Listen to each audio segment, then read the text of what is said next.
오늘 본문은 우리 예수님께서 십자가에 달리시기 전날 밤의 이야기입니다.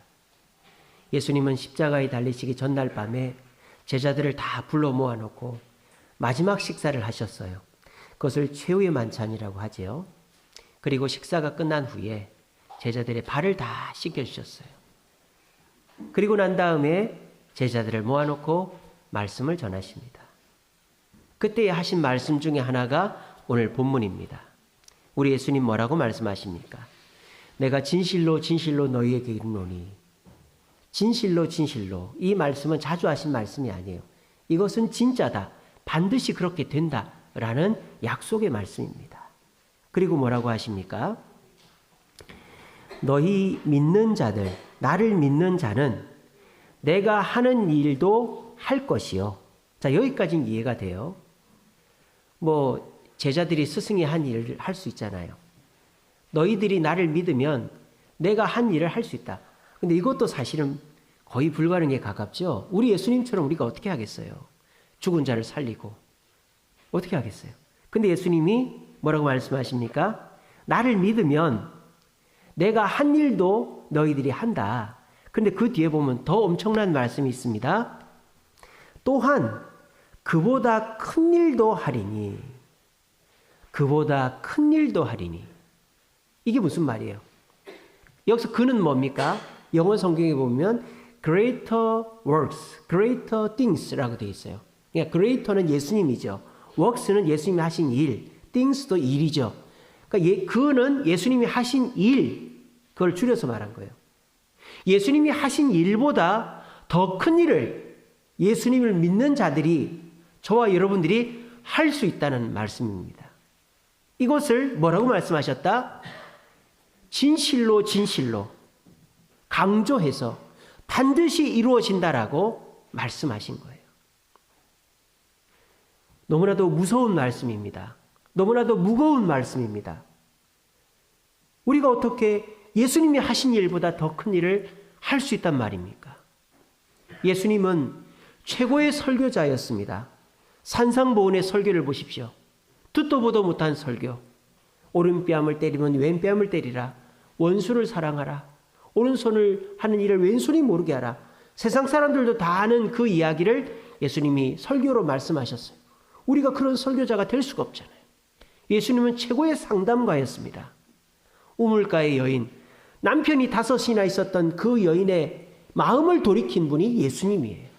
마을 사람들을 피해 다니던 그 여인에게, 마을 사람들에게 복음을 전하게 만드신 예수님, 최고의 상담가였습니다.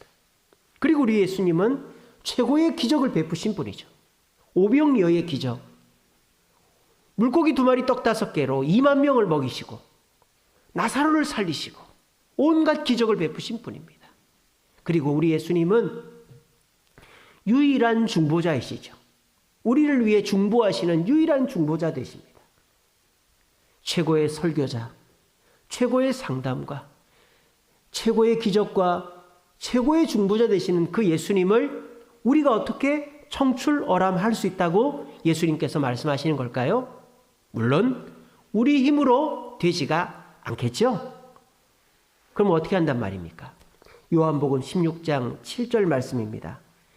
내가 떠나는 것이, 내가 하늘나라로 가는 것이 너희에게 유익이다. 아니, 예수님이 하늘나라로 가시는 게 우리에게 왜 유익입니까? 끝까지 들어보면 압니다. 예수님이 하늘나라로 가시면 누가 오시기 때문이다? 그렇죠. 잘 알고 계시죠. 보혜사 성령께서 오시기 때문에 너희에게 유익이라고 말하는 거예요. 그러니까 이 두 성경, 오늘 요한복음 14장 12절 그리고 요한복음 16장 7절을 합쳐보면 어떻게 됩니까?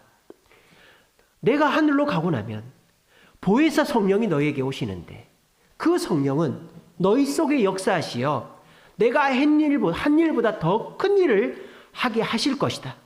너희들은 나보다 더 뛰어난 설교자가 될 것이고, 나보다 더 뛰어난 상담가가 될 것이고, 나보다 더 뛰어난 기적을 베풀 것이고, 나보다 더 뛰어난 중보자가 될 수 있다라고 말씀하고 있는 것입니다. 오늘 이 자리에 모신 저와 여러분, 여러분들의 마음에 성령이 계신 줄로 믿으시기를 바랍니다. 로마서 말씀에 뭐라고 그랬습니까? 나를 믿는 자는 아버지의 영, 성령이 계시다 그랬어요. 그 성령은 절대 떠나지 않습니다. 우리가 예수님을 주로 영접할 때 그 성령은 우리의 마음에 오셨어요. 그리고 그 성령은 우리가 죄 짓는다고, 거짓말한다고, 주님 말씀 어긴다고 떠나는 분이 결코 아닙니다. 그 성령은 우리 안에 계십니다. 우리 안에 계신 그 성령은 예수님이 하신 일보다 더 큰 일을 할 수 있게 하는 분인 줄로 믿으시기를 바랍니다. 자, 그렇다면 성령님이 예수님보다 더 뛰어나단 말입니까? 그런 뜻입니까? 아니죠. 성령님이 결코 예수님보다 뛰어나다는 말이 아닙니다. 자, 그럼 거꾸로 예수님이 성령님보다 뛰어납니까? 아니죠. 성부, 성자, 성령은 동일한 분입니다. 예수님이 성부가 최고, 성자가 두 번째, 성령이 세 번째 이런 거 아닙니다. 성부, 성자, 성령은 동일한 하나님이십니다. 그런데 뭐가 달라요? 한 본체, 세 위격, 세 가지의 역할을 갖고 있다 이 말이에요. 성자의 역할, 성자가 하는 일이 있고 성령의 역할, 성령이 하는 일이 있다 이 말이에요. 자, 그러면 성자는 어떻게 일하시는가? 홀로 소수를 데리고 일하셨단 말이에요. 그렇죠? 성자 예수님은 12제자를 뽑아 3년 동안 가르치시고 그 제자들을 중심으로 해서 기적과 말씀과 상담과 중보를 통해서 일하셨던 분입니다. 자, 그러면 성령 하나님은 어떻게 일하시는가?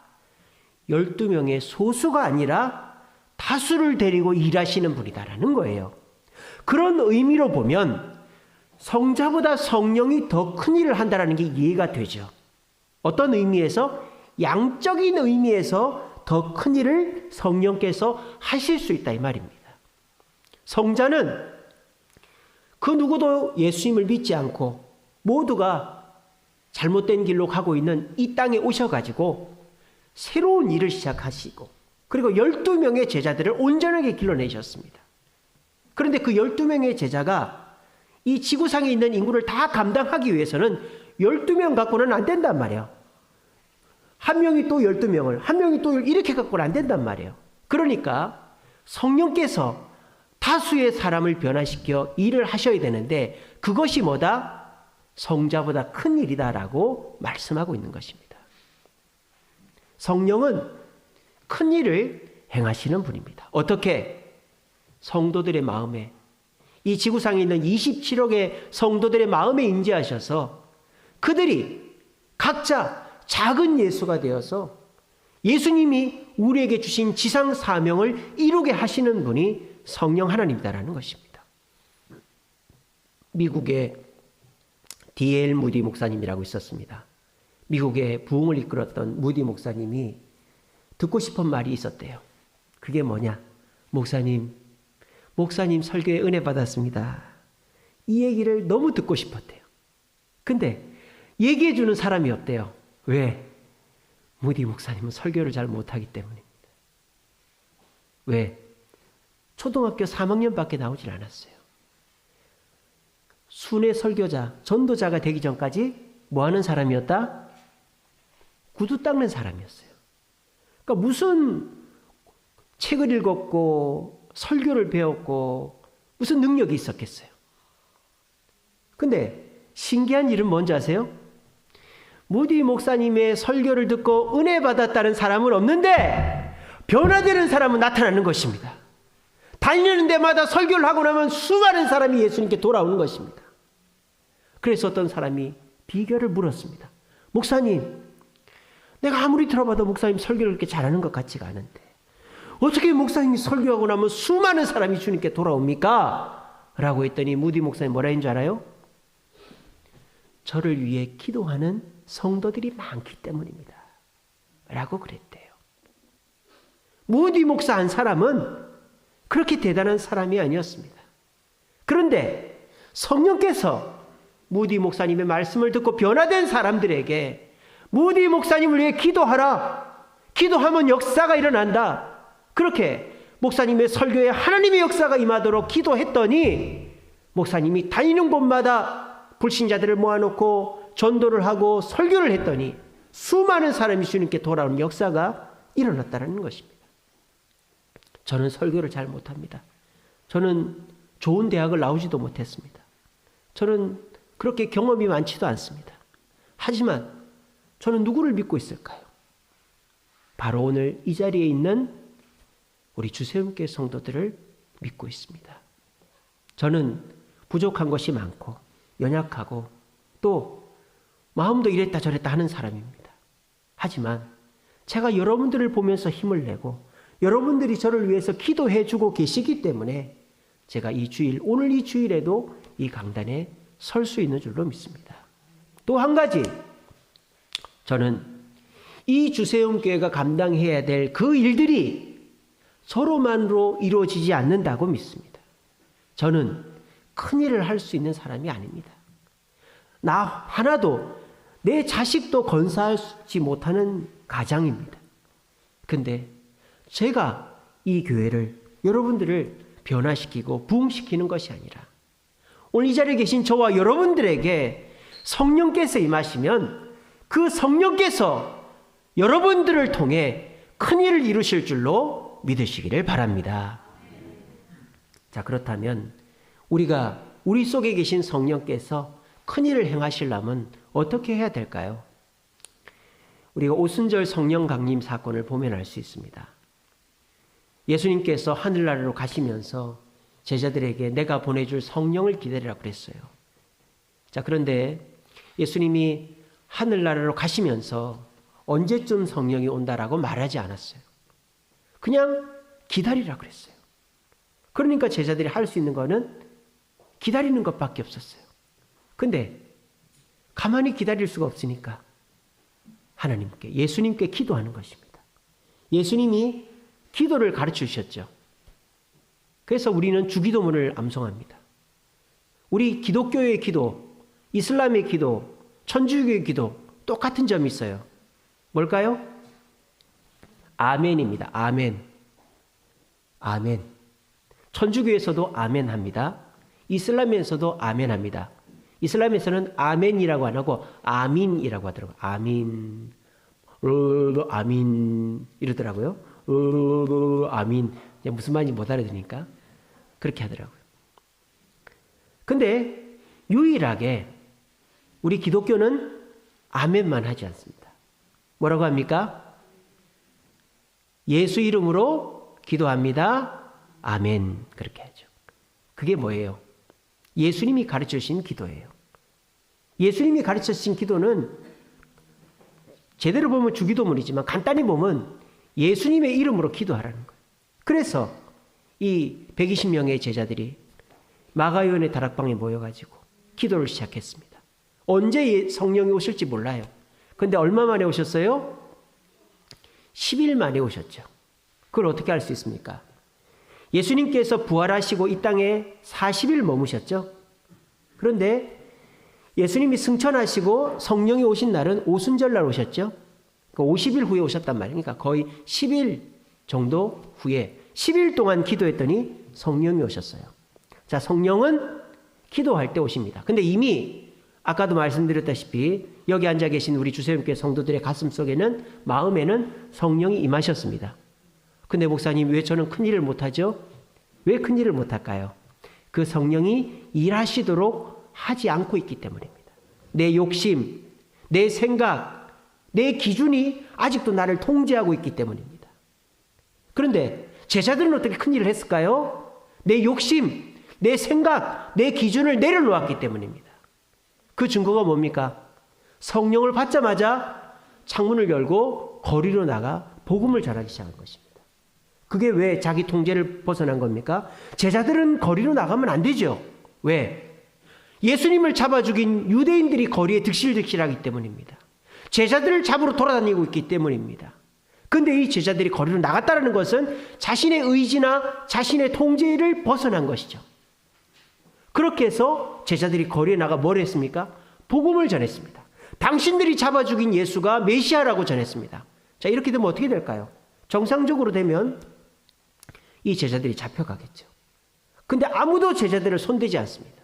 오히려 양심의 가책을 받고 무릎을 꿇고 내가 예수를 믿겠노라고 하는 사람이 수천 명이 나오기 시작했습니다.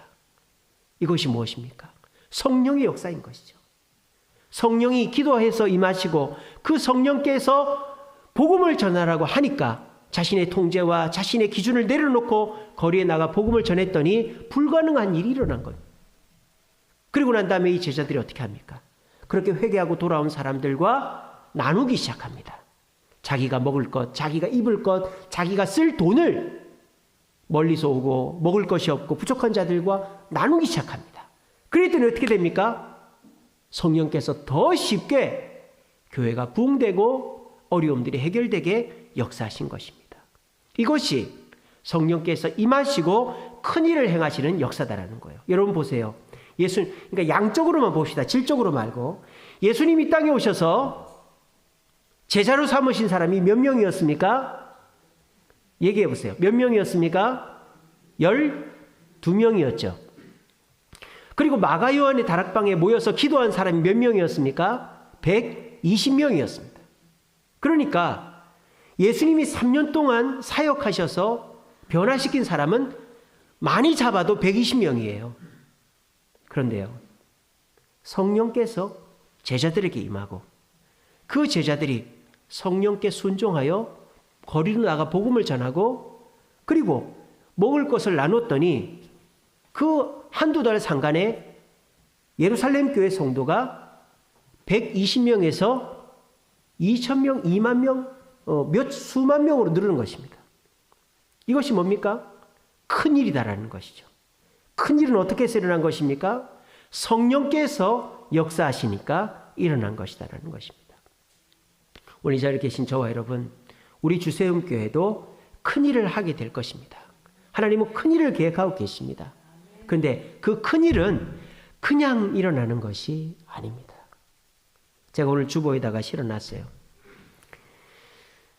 나폴레온 힐이라는 사람이 지금 나에게 못할 일이 없다, 뭐 이런 글을 썼어요.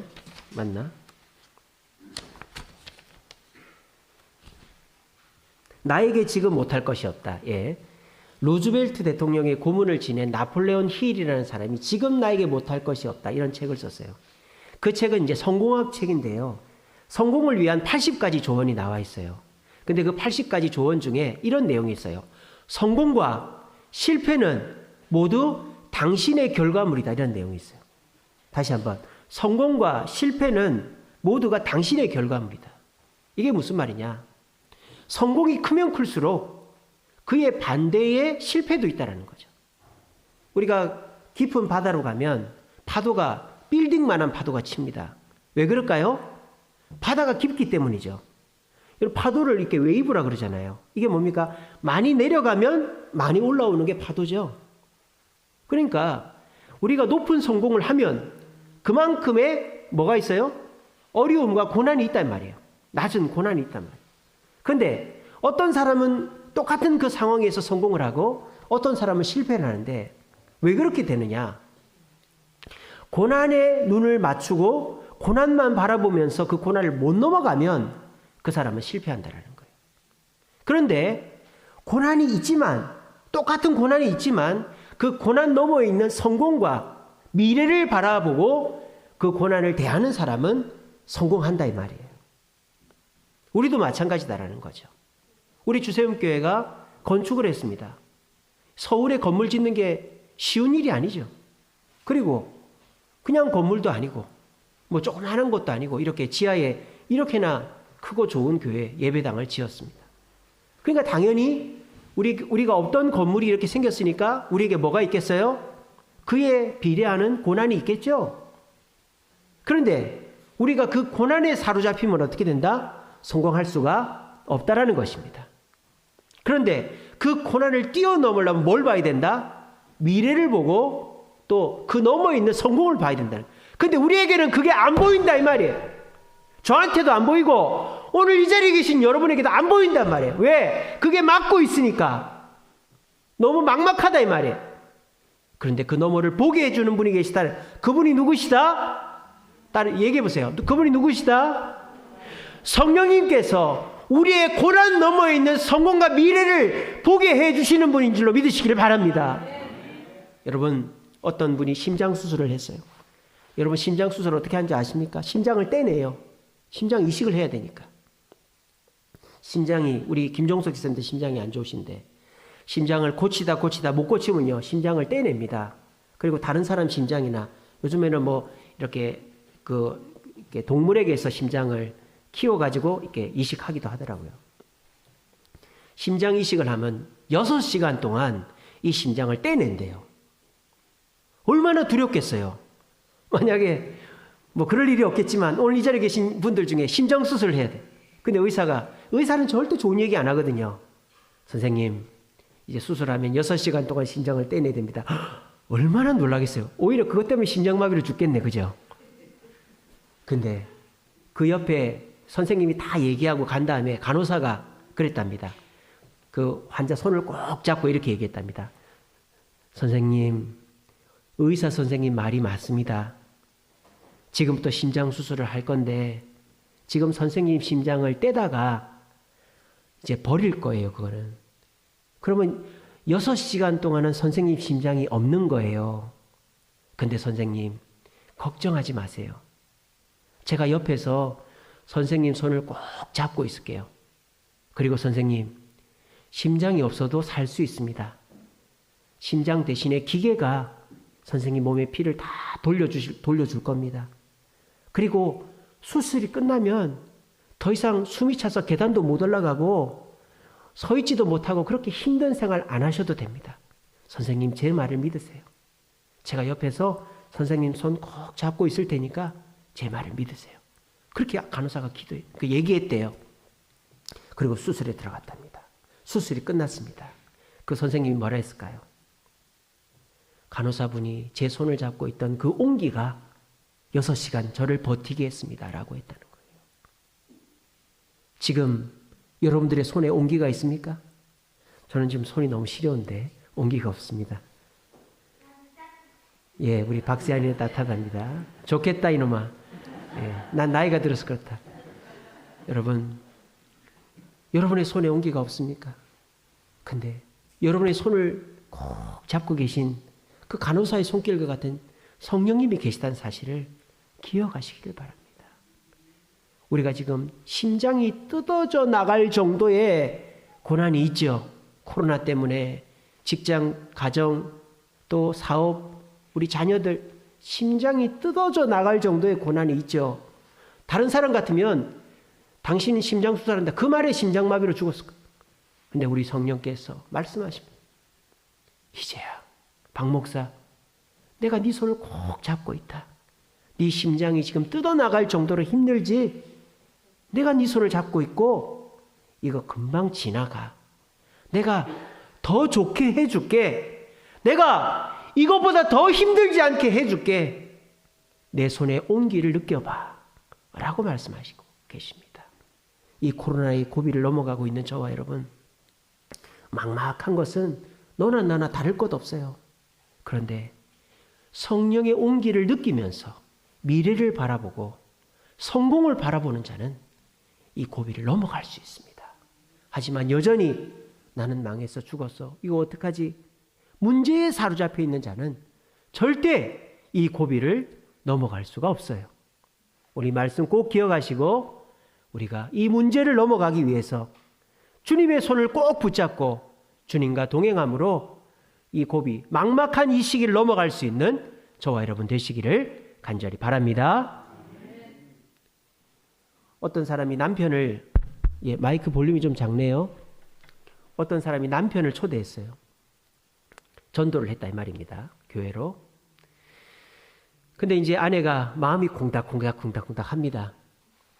아유, 우리 남편이 은혜 받을 만한 말씀을 우리 목사님이 전해야 될 텐데, 우리 남편이 좀 위로받을 만한 말씀을 우리 목사님이 좀 전해야 될 텐데 참 걱정이다 하고 남편의 손을 잡고 교회를 데리고 왔어요.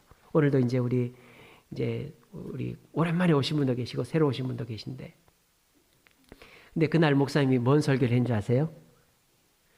아담이 몇 살에 태어나 몇 살에 죽고, 셋이 태어나 몇 살에 태어나 몇 살에 죽고, 누가 언제 태어나 몇 살에 살다 몇 살에 죽고, 창세기 5장 설교한 거예요. 좀 더 키워주세요. 창세기 5장 설교를 한 거예요. 아내가 너무너무 걱정을 하는 거예요. 야, 이 큰일 났다. 우리 남편 은혜 받기는커녕 누가 태어나서 죽고 누가 태어나서 죽고 이런 얘기만 듣고 갔는데 내가 그런 얘기 들으려고 내 아까운 시간 내서 교회 갔나? 나 안 간다. 이럴까 봐 남편이 교회를 안 간다 할 줄 알았어요. 근데 그 다음 주 되니까 남편이 깨우더랍니다. 여보, 교회 안 가? 여러분, 이게 어떻게 된 일일까요? 여보, 교회 안 가? 아니, 여보, 교회 가려고? 교회 가야지. 왜? 내가 지난주 설교에 은혜를 받았거든. 누가 태어나 누가 죽고 누가 태어나 누가 죽고. 여기 여러분 그게 은혜가 되겠어요? 제가 그 설교 해보세요. 하고 있을 거예요 아마. 저 그런 설교 못합니다. 근데 은혜를 받았다는 거예요. 어떻게 해서 은혜 받았냐? 나도 죽을 수 있구나. 내가 죽으면 어떻게 되지? 두려움이 밀려왔다는 거예요. 누가? 그 남편이. 그래서 그 남편이 내가 좀 더 말씀을 들어봐야 되겠다. 그리고 내가 이 죽음에 대한 두려움을 해결할 수 있다면 교회를 나가야 되겠다. 이 생각을 했다는 거예요. 여러분, 이게 누가 하신 일일까요? 그렇죠. 성령님이 하신 일인 거예요. 성령님께서 우리가 상식적으로 생각하면 누가 태어나 누가 죽고 누가 태어나 누가 죽고 이 말씀에 은혜를 받을 수 없다라고 생각이 되는데 성령님께서 그 남편에게만은 은혜가 되게 하신 거예요. 이게 뭡니까? 성령은 불가능을 가능케 하시는 분이다라는 거예요. 제자들이 그랬다고 했지 않습니까? 상식적으로 생각하면 거리로 나가면 안 돼요. 지금 예수의 잔당을 잡아 죽이려고 지금 발버둥을 치고 있는데 만약에 한 사람이라도 튀어나가가지고 예수가 당신들이 죽인 메시아요, 당신들이 죽인 예수가 메시아요 라고 해보세요. 그러면 그 집에 당장 들어가서 일망타진이 되는 거예요. 이게 말이 되는 얘기입니까? 그런데 성령을 받고 담대해진 제자들, 자신의 통제와 자신의 생각을 내려놓은 제자들이 거리로 나가서 한 일이라고는 복음을 전하는 일이었다고요. 그렇게 복음을 전했더니 불가능한 일이 가능케 된 거예요. 어떻게? 40일, 50일 전까지만 해도 예수를 잡아 죽이겠다고 눈이 벌겠던 사람들이 어떤 일이 있었는지 무릎을 꿇고 내가 예수를 믿겠다라고 변화되는 역사가 일어나게 된 것입니다. 이것이 성령의 역사입니다. 오늘 이 자리에 나오신 저와 여러분, 지금 교회가 욕을 먹고 목사가 욕을 먹고 교회 가자 그러면은 야, 이 코로나 때 어떻게 교회를 가냐고 말을 합니다. 근데 여러분 남편에게, 아내에게, 자녀에게, 이웃에게, 친구에게 교회 가자고 말해보셨습니까? 교회 가자고, 우리 선교회 새로 지었는데 한번 가보자고 말이라도 한번 해보셨냐 이 말입니다. 그 말도 안 해보고 목사님 요즘에 전도하기가 얼마나 어려운데요, 목사님 요즘에 교회가 얼마나, 그런 말씀 하면 안 된다라는 거예요. 말이라도 한번 해보셨냐 말이에요. 아까 그 남편을 데리고 온 아내의 심정을 생각해 보세요. 어렵게 아양이라는 아양은 다 떨어가면서 여봉 하면서 그 남편을 꼬셔가지고 교회를 데리고 왔더니 목사님이 누가 태어났다 누가 죽고 누가 태어났다 누가 죽고 이런 설교를 하고 앉아있으니까 아내의 마음은 무너졌던 것입니다. 그런데 그 설교가 그 고집스럽고 똑똑한 그 남편 양반을 변화시킨 것입니다. 무엇이 여러분들의 가족을, 자녀를, 이웃을, 친지를, 친구를 변화시킬지 우리는 모른단 말이에요. 우리는 그저 성령의 인도를 따라 데리고 나오면 되는 거예요. Come and see, 와보라고 하면 되는 거예요. 그렇게 할 때 성령께서는 불가능한 일을 가능케 하실 줄로 믿으시기를 바랍니다. 마지막으로 허드슨 테일러라는 선교사가 있었어요. 중국 선교사입니다. 이 허드슨 테일러라는 선교사가 상해에서 선교를 하는데 예수를 제대로 안 믿는 거예요. 왜냐하면 선교사들이 다 연미복이라고 하죠. 서양식 옷을 입고 그냥 마차에서 내리지도 않는 거예요. 왜?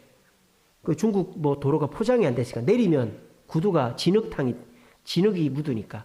그래서 그냥 마차 이렇게 계단에 딱 서서 하나님은 당신들을 사랑하십니다. 뭐 이런 식으로 떠듬떠듬 중국어 하면서 전도를 하는 거예요. 그러니까 중국 사람들이 와 신기하다 재밌다고 몰려는 드는데 아무도 예수를 안 믿는 거예요. 그래서 이 허드슨 테일러가 어떻게 했는지 아세요? 머리를 변발을 했어요. 변발이 뭐예요? 황비용 생각하시면 됩니다. 이렇게 하고 머리 따는 거 변발을 하고 이 영국 옷을 벗고 중국 평민들의 옷을 입습니다. 그리고 마차를 타지 않고 길을 걸어 다니는 거예요. 걸어 다니면서 중국말로 전도를 하는 거예요. 그랬더니 전도가 되는 거예요. 근데 누가 힘들까요? 누가 힘이 들까요? 자기가 힘이 들죠. 허드슨 테일러가. 너무 힘이 드는 거예요. 근데 전도하는 것도 힘이 드는데 더 힘든 게 뭔지 아세요? 선교사들이 허드슨 테일러를 비난하기 시작합니다. 꼭 그렇게까지 해야 되냐. 선교사의 품위를 잃어버렸다. 영국 선교부에다 보고해가지고 너 소환시킬 거다. 실질적으로 영국 선교부에서 소환장이 왔어요. 너 돌아오라고. 근데 허드슨 테일러가 복음을 전하려면 이렇게 해야지 하고 고집을 피운 거예요. 그래가지고 몸도 마음도 다 지쳐 있었어요. 허드슨 테일러가 말입니다. 근데 자기 누나에게 편지를 썼어요. 내가 너무 힘들다고. 나 다 포기하고 싶다고. 근데 누나가 의외의 편지를 보내왔어요. 내가 도와줄게. 뭐 돌아와. 아니 뭐 이런 식으로 편지를 보낸 게 아니라 네 생각을 고쳐먹으라 그랬어요. 너는 지금 잘못 생각하고 있다 이 말이에요. 너는 포도나무 가지지 네가 포도나무가 아니다라고 얘기하는 거예요. 네가 일을 다 하려고 하지 말라는 거예요. 그래 좋다 이거야. 네가 선교를 잘하기 위해서 변발을 하고 또 중국 평민들의 옷을 입고 구두를 벗어놓고 거리를 다니면서 그렇게 복음 전하는 거 좋다 이거야. 근데 그렇게 해서 내 뜻대로 되지 않다고 좌절하지 말라는 거예요. 네가 포도나무처럼 행동하지 말라는 거예요. 너는 뭐다? 가지다라는 거예요. 너는 뭐만 하면 된다? 붙어 있으면 된다. 이게 뭐예요? 주님의 뜻에 순종만 하면 된다. 그렇게 하면 일이 더 쉽게 될 것이다. 그래서 허드슨 테일러가 그 다음부터 마음을 고쳐먹고 어떤 일을 시작했느냐. 중국 내지 선교를 합니다. 내지. 그러니까 상해는 바닷가잖아요. 내지 양쯔강을 상해에서 양쯔강을 따라서 쭉 올라가면 중국 내륙이잖아요. 아무도 안 가는 거예요. 중국 외국 선교사들은. 근데 이 허드슨 테일러가 중국 내지 선교를 해야 되겠다. 돌아다니지 말고 배 타고 들어가자. 그래서 내지 선교를 했습니다. 근데 또 어떻게 됐을까요? 중국이 공산화돼 버린 거예요. 모택동이 집권하면서 그 문화혁명이라고 하죠. 중국에 있는 모든 종교를 말살시켜 버린 거예요. 기독교인들도 많이 죽었죠. 근데 어떻게 됐을까요? 중국이 이제 등소평 때 경제 개방을 하고 난 이후에 뚜껑을 열어보니까 중국의 기독교 인구가 몇 명? 1억 명이 넘더랍니다. 1억 명이. 아마 미국 다음으로 기독교가 제일 많은 나라일 거예요. 이게 누구 때문이에요? 허드슨 테일러가 성령께 순종하여 일어난 큰일이다라는 것입니다. 성령님은 복잡하고 막막한 일을 쉽게 해결하시는 분이다라는 것이죠. 우리가 생각할 때는 너무 막막해. 어떻게 해야 될지를 모르겠어요. 어떻게 해야 될지. 그리고 내 생각에 이렇게 해야 되겠다. 또는 주님께서 이렇게 해라고 말씀을 주셨는데 그거 불가능해 보여요. 그런데 우리가 성령의 뜻에 순종하면 의외로 그 문제가 쉽게 해결된다는 것입니다. 오늘 이전 나오신 저와 여러분들에게 문제가 있죠. 그 문제를 피하지 마세요. 문제를 피하면 뭐가 올까요? 우울증이 옵니다. 아시겠죠? 문제를 피하면 우울증이 옵니다. 생각하지 않으려고 하죠. 그래서 뭘 먹어요? 술을 먹어요. 그래서 뭘 해요? 게임을 해요. 산을 가고 뭐 그렇게 합니다. 왜? 문제를 피하려고 하는 거예요. 문제를 피하지 마세요. 세상 사람들은 피할 수밖에 없겠죠. 답이 없으니까 여러분들은 안 피해도 됩니다. 왜? 성령님이 계시기 때문에. 여러분들의 문제를 피하지 마세요. 오히려 여러분 제가 시키는 대로 하세요. 문제를 적으세요. 종이에다가 오늘 집에 가서 한번 해보세요. 문제를 다 적으세요. 한 10개, 20개. 생각나는 대로 그것만 해도 여러분들이 막연한 두려움이 떠나갈 것입니다. 사람들이요, 다 뭐 때문에 힘든지 알아요? 막연한 두려움 때문에 힘든 거예요. 근데 사실 하나하나 따져보면요, 한 70%는 일어나지도 않을 일이에요. 10개 중에 3개만 해결하면 되는데 막연하게 10개를 다 해결이 된다는 두려움이 있으니까 그 문제 때문에 우울증이 오고 불안장애가 오고 공황장애가 오는 거예요. 여러분 집에 가서 해보세요. 종이에다가 여러분들이 지금 고민하고 있는 거, 뭐 소소한 것까지, 강아지 문제, 또 뭐 지금 몸 아픈 거 다 적어보세요. 적어놓고 가만히 보면 한 절반 이상은 문제될 게 아닐 거예요, 아마. 한번 해보세요. 그리고 나머지 절반도 어떻게 되는 줄 아세요? 그걸 두고 기도를 하세요. 제가 시키는 대로 해보세요. 기도를 하세요. 주님, 내가 이런 문제가 있고 이런 문제가 있고 이런 문제가 있습니다. 네, 힘들어 죽을 것 같습니다. 어떻게 하면 좋죠? 기도를 하세요. 자, 그러면요, 우리 주님께서 이 막막함에 대한 해답을 주신단 말이에요. 이렇게 좀 해보지 않겠니? 라고 말입니다. 그럴 때 그걸 거부하지 마세요. 거부하지 마세요. 아, 이거 안 될 것 같은데요? 그러면 저 망합니다. 사람들이 저를 어떻게 보겠어요? 제가 이런 상황이라고 얘기하면 그 사람들이 저를 다 떠나가 버리면 어떻게 해요? 뭐 그런 생각이 막 듭니다. 그런데 의외로 주님이 시키는 대로 하면 문제는 쉽게 해결된다라는 거예요. 이게 오순절 성령 강림 때 일어났다라니까요. 제자들은 문제를 피하지 않았습니다. 120명의 제자들이 도망을 치지 않았다 이 말이에요. 주님의 말씀대로 마가요한의 다락방에 다 모여 있었어요. 발각이 되면 한꺼번에 죽는 거예요. 근데 모여 있었어요. 주님 말씀대로. 모여서 뭐 했다고요? 제가 말씀드린 것처럼 모였어요. 여러분들 고민을 적어보시라니까요. 고민을 적으세요. 모으세요. 그리고 뭐 해라? 기도해라. 제자들이 120명의 제자들이 모여서 적어놓고 기도했다 이 말이에요. 기도했다. 기도했다 이 말입니다. 그랬더니 어떻게 됐다? 주님께서 답을 주셨다. 성령을 주셨다 이 말이에요. 근데 성령께서 뭐 해라? 문을 열고 나가서 복음을 전해라. 근데 내가 생각할 때 이거 미쳤어요 지금? 우리 잡아 죽이려고 하는데 나가면 우리 다 죽는데요? 거부하지 않고 나가서 복음을 시작했습니다. 복음을 전하기 시작했습니다. 그랬더니 어떤 일이 일어났다? 불가능한 일이 일어났다. 불가능한 일이. 남편이 죽었다 이 설교에 은혜 받았듯이 당신들이 잡아 죽인 예수가 메시아요 이 말에 2만 명이 주님께 돌아왔다. 그리고 그렇게 돌아온 성도들과 함께 신앙생활 하는 게 어려운데 의외로 쉽게 해결됐다. 왜? 서로가 가진 것을 나눔으로 그 문제가 해결됐다 말이에요. 이게 성령께서 하시는 큰일이다 라는 것입니다. 저는 이 큰일이 오늘 이 자리에 계신 우리 80여 분의 우리 주쌤께 성도들에게도 일어나게 되기를 간절히 바랍니다. 제가 새벽마다 그렇게 기도하겠습니다. 여러분 저한테 어려운 일 있으면 카톡이나 문자로 보내주세요. 저는 뭐 제가 그렇게 잘하는 건 없어도 기도는 꾸준히 오래 합니다. 여러분들 저를 많이 애용해 주시기 바랍니다. 저한테 기도 제목을 보냈어요. 저는 책임감이 커서 받은 기도 제목은 절대 까먹질 않아요. 그리고 제가 일정한 시기가 되면 꼭 물어보잖아요. 여러분들 경험하셨잖아요. 집사님 그건 어떻게 됐습니까? 권사님 그건 어떻게 됐어요? 제가 다 물어보잖아요. 왜? 그게 기도하고 있기 때문에 그런 거거든요. 근데 물어보면 이건 해결됐습니다. 이건 아직입니다. 그러면 더 기도하는 거죠. 여러분들이 기도하기 힘들면 저한테 기도 부탁을 하세요. 단 제가 간절히 부탁합니다. 문제를 피하지 마세요. 피하지 마세요. 피하면 우울증 옵니다. 불안장애 옵니다. 공황장애 옵니다. 피하지 마시고 문제를 적으세요.